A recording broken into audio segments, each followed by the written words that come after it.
सारे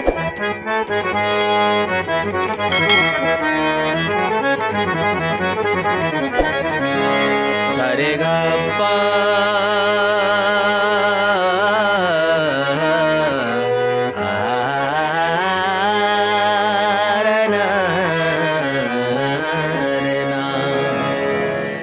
हेलो दोस्तों, नमस्कार। बहुत बहुत स्वागत है वीडियो के सीरीज में आपका। और बहुत ही सुंदर टॉपिक है।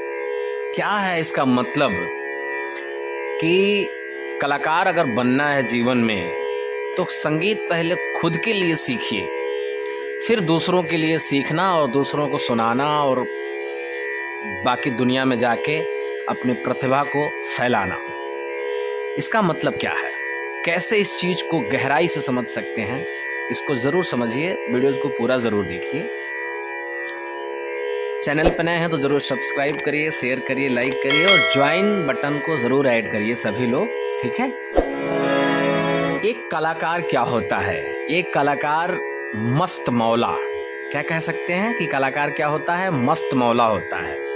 उसको बहुत सारी चीज़ों से कभी भी लेना देना नहीं होता, इसलिए कलाकार को हमेशा मस्त रहना चाहिए।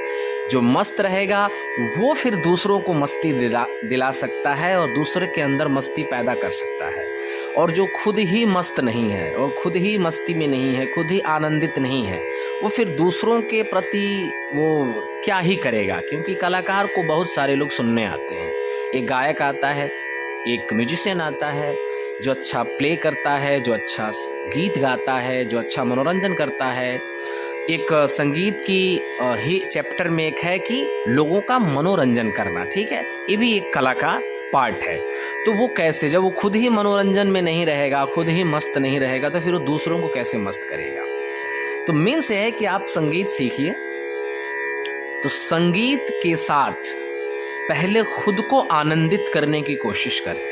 क्योंकि जब आप रियाज करते हैं, जब आप प्रैक्टिस करते हैं, तो मुझे नहीं लगता कि आपके सामने बहुत सारे लोग रहते होंगे। आप सोचिए कि जब आप प्रैक्टिस करते हैं तो आपके पास कितने लोग रहते हैं। मुझे लग रहा है कि आपके अलावा कोई नहीं रहता होगा।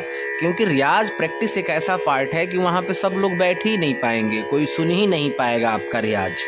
क्योंकि रियाज एक अलग चीज़ है और परफॉर्मेंस एक अलग चीज़ है।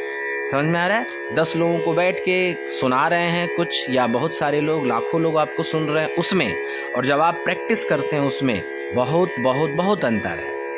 तो प्रैक्टिस करते समय अपने आप को मस्त रखने की कोशिश करें कि कई घंटे आप जब बैठ के रियाज कर रहे हैं तो यही फीलिंग आनी चाहिए, यही तजुर्बा होना चाहिए मन में, विचार में, कि मेरे सामने बहुत सारी पब्लिक बैठी है और मैं खुद भी आनंदित हो रहा हूँ और दूसरों को भी आनंदित कर रहा हूँ।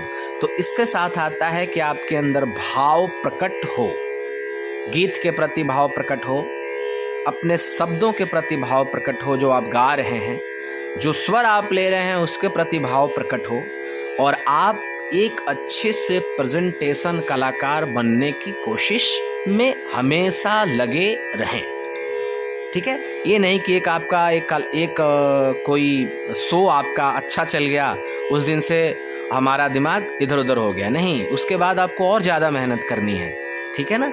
तो कलाकार बनना है तो पहले खुद को के लिए सीखें, ठीक है। पहले खुद के लिए सीखें कि मैं कैसे खुश हो रहा हूँ, क्या क्या चीज़ें गाने से मैं खुश हो रहा हूँ, क्या क्या चीज़ें मुझे आनंदित कर रही हैं। तो आप वही चीज़ें अपने पास रखिए, और जो आपको लग रहा है कि ये मैं नहीं गा पा रहा हूँ या इसमें मेरा मस्ती नहीं है, बहुत सारी ऐसी चीज़ें हैं कि आप जब लेके बैठते हैं तो आपको लगता है कि मैं कोई दूसरा चीज़ गाता हूँ तो बड़ा आनंदित रहता हूँ, वो मुझे बड़ा अच्छा लगता है। तो फिर आप उसी तरफ अपना रास्ता बनाइए। कोई ज़रूरी नहीं है कि सारी ही चीज़ें आप को करना चाहिए, ठीक है। इस बात का हमेशा ध्यान रखिए और ध्यान रखते हुए चीज़ों को समझिए। तो पहले खुद को मस्त करिए, फिर आप पब्लिक को मस्त करिए, पब्लिक का मनोरंजन करिए, लोगों का मनोरंजन करिए। तो पहले अपना, फिर दूसरे का। जब आप ही मस्त नहीं रहेंगे तो दूसरा कैसे मस्त होगा, ठीक है। तो कलाकार क्या है, पहले खुद के लिए फिर दूसरों के लिए। ये छोटी सी बात थी, लेकिन आपको बहुत गहरा संबंध है इस चीज़ का एक कलाकार से। तो वीडियो देखते रहिए, संगीत सीखते रहिए, संगीत के सफ़र में आगे बढ़ते रहिए। मिलते हैं किसी खूबसूरत वीडियो में, तब तक के लिए धन्यवाद।